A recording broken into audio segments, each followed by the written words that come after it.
This is what I wanted to show you because it is considered by many to be the most famous tree in all of Texas. Okay. This is the famous hanging tree of Goliad County.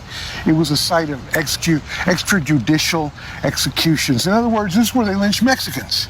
How many Mexicans were there? Some say 80, 90, 100, but we really don't even know. And of course, on the other side of there is the famous whipping post, where they would tie Mexicans and other people, blacks, and whip them for transgressions against the social order.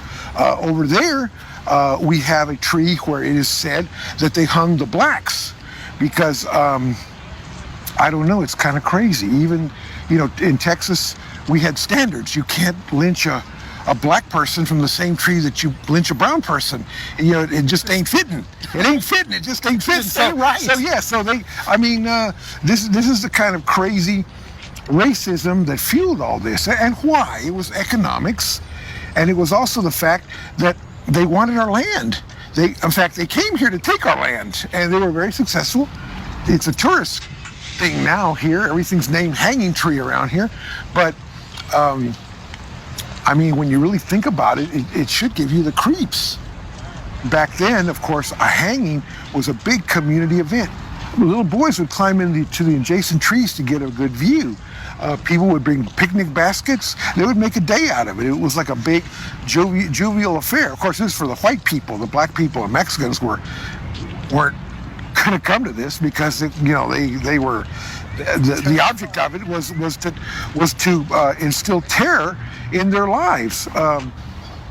This is this is horrible. Yeah, it is horrible.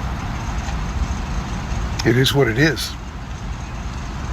It is what it is. The events that took place here in Goliad weren't unique. Over the next 70 years, there were 871 documented lynchings of Mexican Americans in 13 Western states. And yet the violence found in the rest of the Southwest didn't compare to the horror of South Texas. In a single decade, from 1910 to 1920, historians estimate as many as 5,000 Mexican Americans were murdered in a brutal wave of terror and mass executions. In proportion to their numbers, Mexicans were lynched in the West as often as blacks were lynched in the South.